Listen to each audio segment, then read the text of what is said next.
Hello friends, मैं सौरभ राठौर और विपिन शर्मा एक बार अपने यूट्यूब चैनल टेक्नो स्टडी 72 में आपका हार्दिक स्वागत करते हैं। आज हमारी टेक्निकल की क्लास है। इससे पहले मैंने आपको चीजल के बारे में बताया था, फिर उसकी नेक्स्ट क्लास में चीजल के एंगल हमने आपको बताया। आप लोगों का बहुत प्यार मिला उस क्लास में, बहुत लोगों ने देखा। आइए नेक्स्ट देखते हैं। नेक्स्ट टॉपिक है माप और माप लेने वाले औजार। माप के बारे में जानेंगे और माप लेने वाले औजारों के बारे में जानेंगे।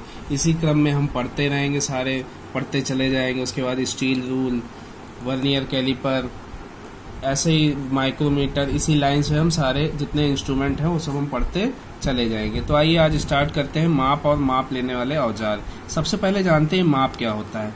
माप क्या चीज होती है? जब किसी कंपोनेंट की कोई जॉब हो, मान लो, उसकी तुलना हम किसी स्टैंडर्ड साइज से जब हम करते हैं, स्टैंडर्ड यूनिट से करते हैं, तो उसे ही माप कहते हैं।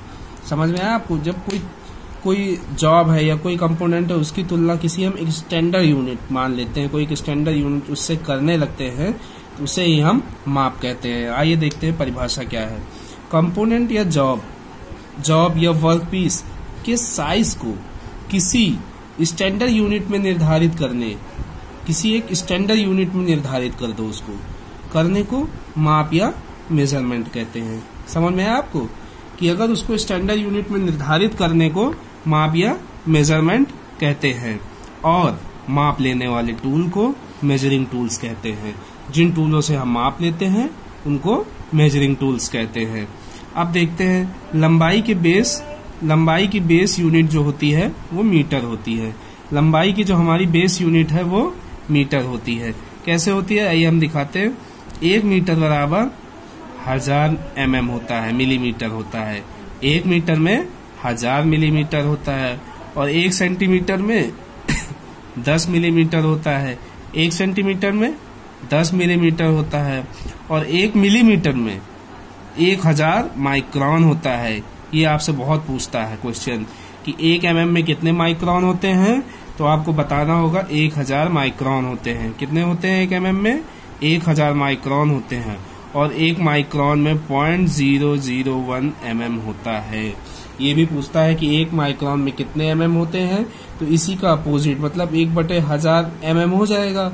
तो उसको जब हम दशमलव में चेंज करेंगे, कैसे देखो, 1 mm में क्या है 1000 माइक्रोन होते हैं। तो अगर 1 माइक्रोन पूछ लेगा तो क्या हो जाएगा 1/1000 mm। और इसको जब हम ऊपर चेंज करेंगे कितना है 0.001, 3 जीरो है तो 3 के बाद पॉइंट आ जाएगा 0.001 mm। तो ऐसे निकाल लेते हैं हम यूनिट इसकी। आइए नेक्स्ट शुरू करते हैं माप लेने की विधियां। आखिर माप हम 2 तरह से ले सकते हैं, एक तो डायरेक्ट तो ले सकते हैं, तो इनडायरेक्ट ले सकते हैं। जॉब की जब प्रत्यक्ष रूप से माप ली जाती है तो उसे डायरेक्ट माप कहते हैं। प्रत्यक्ष मतलब सीधे हम इंस्ट्रूमेंट से डायरेक्ट नाप लेते हैं तो उसे प्रत्यक्ष कहते हैं। और जॉब की माप अगर अप्रत्यक्ष रूप से ली जाती है, मतलब डायरेक्ट नहीं ली जाती, इनडायरेक्ट ली जाती है, तो उसे हम इनडायरेक्ट माप कहते हैं। माप लेने के लिए सहायक औजारों की जरूरत नहीं होती है। जब हम डायरेक्ट मेजरिंग करते हैं तो उसमें हमें कोई एक दूसरे औजार की जरूरत नहीं होती है। वहां डायरेक्ट उसी से, जैसे स्केल हो गया, स्टील रूल हो गया, वर्नियर हो गया, कैलिपर हो गया, माइक्रोमीटर इत्यादि हो गया। Steel rule, vernier calliper, micrometer इत्यादि, इनसे हम डायरेक्ट माप ले सकते हैं। हाँ, इनडायरेक्ट में नाम ही क्या कह रहा है, इनडायरेक्ट, मतलब इसमें सहायक औजारों की आवश्यकता पड़ती है। इसमें सहायक औजारों की आवश्यकता पड़ती है। आउटसाइड कैलिपर जैसे कौन से, जैसे आउटसाइड कैलिपर, इनसाइड कैलिपर। आइए हम आपको फिगर दिखाते हैं तो उससे देखिए आप कैसे माप ले रहा है। ये देखिए इसमें दिखाया गया है डायरेक्ट मेजरमेंट। ये स्केल है, ये कोई जॉब है या ऑब्जेक्ट है। इसमें हम यहाँ से यहाँ तक देखिए डायरेक्ट मेजरमेंट कर लेते हैं कि हाँ ये हमारा 4 सेंटीमीटर का है। इसके बाद नेक्स्ट हम आपको दिखाते हैं इनडायरेक्ट मेजरमेंट। इनडायरेक्ट मेजरमेंट में क्या हुआ, ये हमारा एक आउटसाइड कैलिपर है। इसमें क्या करते हैं इनडायरेक्ट मेजरमेंट में, ये है कि पहले इसमें कोई स्केल नहीं लगी होती है तो हम ऐसे मार कर लेते हैं। उसके बाद इसमें एक सहायक औजार ऊपर आप देख रहे हैं ये बना हुआ, इसको यहाँ से ले जाते हैं और यहाँ पे रखते हैं। जितना ये खुला है उसको दूरी यहाँ पे ला के यहाँ तक रखते हैं। तो ये क्या हो गया, एक सहायक औजार की आवश्यकता पड़ी। यही मैं आपको बता रहा था कैसे एक सहायक औजार की आवश्यकता पड़ती है। अब देखते हैं माप के प्रकार। आखिर माप के कितने प्रकार होते? तो माप के 4 प्रकार होते। 4 कौन कौन से होते? लंबाई के माप, कोण वाले माप, रेडियल वाले माप, समतल सतह के माप। लंबाई के माप मतलब अकॉर्डिंग टू लेंथ हो गया। कोण वाले का मतलब एंगुलर मेजरमेंट हो गया। ये क्या हो गया? लेंथ मेजरमेंट हो गया। कोण वाले माप का मतलब एंगुलर मेजरमेंट हो गया। रेडियल वाले माप का मतलब रेडियल, इसको इंग्लिश में रेडियल मेजरमेंट कहते हैं। और समतल सतह के माप का मतलब हो गया फ्लैट सरफेस मेजरमेंट हो गया। तो इन्हीं के बारे में हम पढ़ते हैं कि माप कैसे ले जाती है। जॉब के वे माप जिसमें उसकी लंबाई, चौड़ाई, ऊंचाई या व्यास दर्शाया जाता है। कैसा? जॉब में वे माप जिसकी लंबाई, चौड़ाई, ऊंचाई या व्यास दर्शाया जाता है। ये माप सीधी रेखा में मापी जाती है। किस रेखा में मापी जाती? सीधी रेखा में मापी जाती, रेखा में मापे जाते हैं।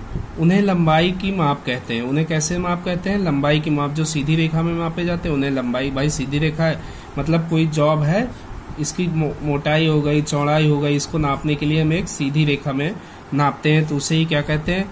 जैसे स्टील रूल, अभी हम आपको फिगर में दिखाया स्टील रूल कैसे नाप रहा था। वर्नियर कैलिपर से हम लंबाई की माप नापते हैं। माइक्रोमीटर आदि से हम सीधी माप नापते हैं। उसके बाद नेक्स्ट हमारा है कोण वाले माप। कैसे माप? कोण वाले माप। पार्ट की जब 2 सतहें आपस में मिल जाती, मतलब मान लो एक सतह ये है, एक सतह ये है, तो आपस में मिल गई तो इनके बीच में क्या बन गया? एक एंगल बन गया। भाई एक जॉब ये था, एक ये रख दिए लाके पार्ट, एक पार्ट ये, एक पार्ट ये रखे, तो इनके बीच क्या बन गया? एक एंगल बन गया। एंगल बन गया तो कोण बनता है। और कोण की माप कोण के माप को कोणीय माप कहते हैं। उस माप को हम क्या कहते हैं? कोणीय माप कहते हैं। जैसे अब इसमें निकालने के लिए कैसे कैसे औजारों की आवश्यकता? कॉम्बिनेशन बेवल, एक कॉम्बिनेशन बेवल आता है, उससे हम एंगल निकाल सकते हैं। यूनिवर्सल बेवल आता है, उससे निकाल सकते हैं। और साधारण प्रोटेक्टर होता आदि कई चीजों से हम एंगल निकाल सकते हैं। इसके बाद नेक्स्ट पढ़ते हैं रेडियल वाले माप। रेडियल के बारे में जानेंगे। रेडियल मतलब क्या हो गया? इसमें सतह कैसी होगी? रेडियल मतलब या तो कॉन्वेक्स होगी, ऐसे होगी कॉन्वेक्स टाइप, या फिर कॉनकेव टाइप होगी, ऐसे होगी। तो कह रहा उत्तल, ये कॉन्वेक्स क्या हो गया? उत्तल या अवतल सतहों की माप को रेडियस कहते हैं। मतलब मान लो जॉब ये है, ये ऐसे जॉब बना हुआ है, तो इसकी माप लेने के लिए हमें जिसकी आवश्यकता होगी उसे ही हम रेडियल वाले माप कहते हैं। जैसे रेडियस गेज, प्लग गेज व रिंग गेजों द्वारा ऐसी जॉबों को हम नाप सकते हैं। नेक्स्ट हमारा आता है समतल सतह के माप, मतलब कि फ्लैट सरफेस। हमें कैसा नापना है? Flat surface. पार्ट या जॉब की समतल फ्लैट सरफेस सतह की माप को समतल सतह की माप कहते हैं। जैसे मान लीजिए ये कोई जॉब रखा हुआ है, ये ऐसे कोई जॉब रखा हुआ है, तो इसकी फ्लैटनेस को चेक करना, मतलब इसकी ये जो है इसकी फ्लैटनेस को कि कहीं ऊंचा नीचा तो नहीं है, इस फ्लैटनेस की चेक करने को ही समतल सतह की माप कहते हैं। इसके लिए स्क्वायर हेड का यूज कर सकते हैं, सरफेस प्लेट का यूज करते हैं और डायल टेस्ट इंडिकेटर का यूज करते हैं।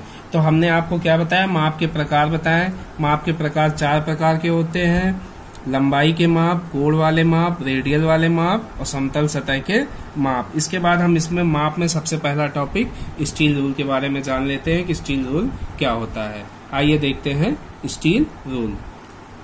स्टील रूल तो हमने बताया आपको क्या पढ़ना है। सबसे पहले उस क्रम में है स्टील रूल, इसके बाद हम स्टील रूल पढ़ेंगे, उसके बाद vernier caliper, inside caliper, outside caliper, उसके बाद हम पढ़ेंगे ट्राई स्क्वायर पढ़ेंगे। ऐसे क्रम से हम पढ़ते हुए हर चीज चलेंगे बारी बारी से। आइए सबसे पहला टॉपिक स्टील रूल देखते हैं। स्टील रूल एक प्रकार का औजार है। क्या है? एक प्रकार का इंस्ट्रूमेंट है जिसका प्रयोग कार्यशाला में किसी जॉब की मापों को माप लेने या माप को चेक करने के लिए, उसकी माप लेने या कितना है उसे हमें चेक करने के लिए किया जाता है। इस पर इंच या सेंटीमीटर के निशान बने होते हैं। कैसे कैसे निशान? या तो इंच के बने होंगे या तो सेंटीमीटर के निशान बने होंगे। इंच में जैसे दिया है प्रत्येक इंच हाफ, 1/4, 1/8, 1/16, 1/64 बराबर भागों में विभक्त किया जाता है। ऐसे ऐसे बराबर भागों में विभक्त किया जाता है और प्रत्येक सेंटीमीटर को 1 mm या ½ mm में विभक्त किया जाता है। उसके बाद इसमें पूछ लेते हैं कभी कभी स्टील रूल का लीस्ट काउंट। तो इंच में पूछेगा जब अगर इंच में पूछता है तो 1/64 भाग बराबर होगा, 1/64 बराबर भाग के होगा इंच में। और अगर यही पूछेगा mm में पूछेगा तो आपको बताना है 0.5 mm होता है। क्या होता है ये लीस्ट काउंट होता है। किसका लीस्ट काउंट होता है? ये स्केल का लीस्ट काउंट होता है। किसका लीस्ट काउंट होता है? लीस्ट काउंट का मतलब क्या? उस स्केल से सबसे छोटी से छोटी जो माप ली जा सकती है उसे ही लीस्ट काउंट कहते हैं। तो इंच वाले से 1/64 तक इंच तक ली जा सकती है और mm में 0.5 mm तक लीस्ट काउंट लिया जा सकता है। उसके बाद मटेरियल देखते हैं। स्टील मटेरियल किसकी बनी होती है? स्टील रूल की। तो स्टील रूल पे आया स्प्रिंग स्टील या स्टेनलेस स्टील की बनी होती। कैसी बनी होती? स्टील रूल स्प्रिंग स्टील या स्टेनलेस स्टील। स्प्रिंग स्टील से मतलब क्या होगा? उसके अंदर उस पर स्प्रिंग जैसा लचीला गुण आ जाएगा। और स्टेनलेस स्टील की मतलब क्या? उस पे स्टेनलेस स्टील से ये हो जाता है कि उस पे स्क्रैच नहीं लगते हैं, शाइनिंग करते तो उसके ऊपर जो ग्रेजुएशन लिखे होते हैं mm में या इंच में वो सब हमें साफ पढ़ने में आ जाता है। इस वजह से स्टेनलेस स्टील और स्प्रिंग स्टील की मिक्स करके बनाया जाता है। उसके बाद साइज देखते हैं। साइज में क्या है? स्टील रूल का साइज इसकी लंबाई और इस पर अंकित इंच या सेंटीमीटर के निशानों के अनुसार लिया जाता है। क्या कह रहा है? स्टील रूल का साइज इसकी लंबाई और इस पर अंकित इंच या सेंटीमीटर के निशानों के अनुसार द्वारा लिया जाता है। जो जैसे उस पे निशान होंगे, इंच में होंगे इंच, फुट में होंगे फुट, जैसे दे रखा हो इंच में, सेंटीमीटर में, फुट में। ठीक है। आपको अगर हमारा चैनल समझ में आ रहा हो तो प्लीज इसे लाइक करें, सब्सक्राइब करें और ज्यादा से ज्यादा शेयर करें, जिससे हर बच्चों के पास ये जानकारी पहुंच सके और वो बच्चे पढ़ सकें। इसके बाद देखते हैं निम्नलिखित प्रकार के स्टील रूल। वर्कशॉप में क्या होते हैं? कई प्रकार के स्टील रूलों का यूज करते हैं। सबसे पहला होता है स्टैंडर्ड स्टील रूल, दूसरा होता है फ्लेक्सिबल स्टील रूल, तीसरा होता है नैरो रूल, चौथा हो गया हुक रूल, पांचवा हो गया सिंक रूल, छठा हो गया की शीट रूल और सातवां हो गया स्टील टेप रूल। इसके बाद हम नेक्स्ट चैप्टर में इसी स्टील रूल के बारे में विस्तार पूर्वक जानेंगे कि इनके बारे में एक एक चीज इनसे पढ़ेंगे कि स्टैंडर्ड स्टील रूल क्या होता है, फ्लेक्सिबल स्टील रूल क्या होता है, नैरो के बारे में, हुक के बारे में, सिंक के बारे में विस्तार पूर्वक जानेंगे कि इनका यूज कहाँ कहाँ करते हैं, कैसे बने होते हैं, किस तरह के होते हैं, इन सब चीजों के बारे में जानेंगे। और हाँ, अगर आपको हमारा चैनल समझ में आ रहा है, पसंद आ रहा है तो प्लीज इसको सब्सक्राइब करिए और ज्यादा से ज्यादा देखा करिए, जिससे सबको जानकारी मिल सके। तो आज मैंने आपको क्या पढ़ाया? माप और माप लेने वाले औजार, इसके बारे में बताया। फिर विधियां बताई, डायरेक्ट इनडायरेक्ट विधियां होती।